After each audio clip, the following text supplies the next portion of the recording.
Mayın 2-də Yeni Azərbaycan Partiyası Veteranlar Şurası, YAP Qaradağ rayon təşkilatı və Qaradağ rayon icra hakimiyyətinin birgə təşkilatçılığı ilə Ulu Öndər Heydər Əliyevin anadan olmasının 102-ci il dönümünə həsr olunmuş Müasir Azərbaycan Ulu Öndər Heydər Əliyevin şah əsəridir mövzusunda tədbir keçirilib. Əvvəlcə Qaradağ rayonunda Ulu Öndər Heydər Əliyevin abidəsi ziyarət olunub, önünə gül dəstələri düzülüb.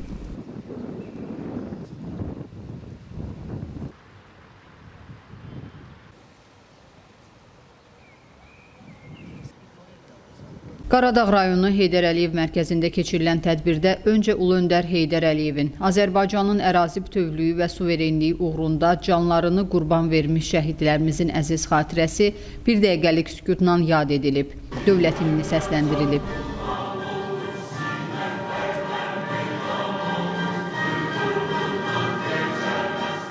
Tədbiri giriş sözü ilə açan YAP Qaradağ rayon təşkilatının sədri Qafar Əliyev bildirib ki, Azərbaycanın güclü və qüdrətli dövlətə çevrilməsi ümumilli lider Heydər Əliyevin adı ilə bağlıdır. Onun sözlərinə görə Heydər Əliyev ideyaları əsasında uzaq görən və məqsədyönlü siyasət həyata keçirən Azərbaycan prezidenti, Yeni Azərbaycan Partiyasının sədri İlham Əliyev xalqımıza şanlı dövlətçilik tarixinin ən möhtəşəm uğurlarını qazandırıb. Qaradağ rayon icra hakimiyyətinin başçısı Süleyman Mikailov qeyd edib ki, Ulu Öndərin Azərbaycanın rəhbərliyi dövründə ölkəmiz bütün sahələrdə böyük inkişaf yolu keçib. Süleyman Mikailovun sözlərinə görə Heydər Əliyev siyasətinin Prezident İlham Əliyev tərəfindən uğurla davam etdirilməsi nəticəsində Azərbaycan regionu lider dövlətinə çevrilib. Dövlətimiz ərazi bütövlüyünü və suverenliyini tam bərpa edib. Yeni Azərbaycan Partiyasının Veteranlar Şurasının sədri, partiyanın idarə heyətinin üzvü Arif Rəhimzadə çıxış edərək diqqətə çatdırıb ki, Ulu Öndər Heydər Əliyevin geniş miqyaslı fəaliyyəti dövlətçilik məktəbidir və Heydər Əliyev yolunun alternativi yoxdur. Millətinin və dövlətinin ali mənafeyini öz fəaliyyətində daim təməl prinsip kimi qəbul edən ümumilli lider, müstəqil Azərbaycanın banisidir. Prezident İlham Əliyev bugün Heydər Əliyev siyasətini uğurla davam etdirir. O, xalqımıza tarixi zəfər bəxş etmiş müzəffər liderdir. YAP Təftiş Komissiyasının üzvü Milli Məclisin deputatı Aydın Hüseynov deyib ki, ümumilli lider müstəqil dövlətimizin sarsılmaz təməllərini atıb və bu təməllər üzərində daim inkişaf edirik.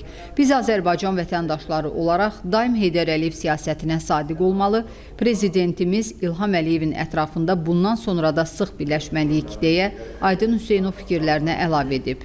YAP Veteranlar Şurasının üzvü Zərifə Quliyeva isə çıxışında söyləyib ki, xalqımızın yaddaşında silinməz izlər buraxan ümumilli lider Azərbaycan dövlətinin xilaskarı, memarı və qurucusudur.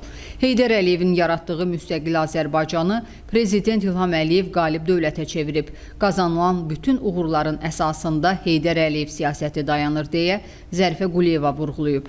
YAP Veteranlar Şurasının üzvü Misir Mərdanov da çıxışında ümumilli lider Heydər Əliyevin mənalı ömür yolundan, həyat və fəaliyyətinin mühüm məqamlarından danışıb. Ulu Öndərin müstəsna xidmətlərinin hələ uzun illər tədqiqatçıların diqqət mərkəzində olacağını qeyd edən Misir Mərdanov vurğulayıb ki, müstəqil Azərbaycan Heydər Əliyevin şah əsəridir.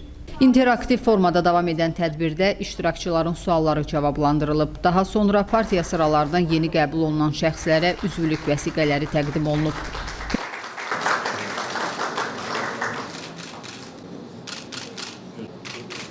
Tədbir Yeni Azərbaycan Partiyasının himninin səsləndirilməsi ilə başa çatıb.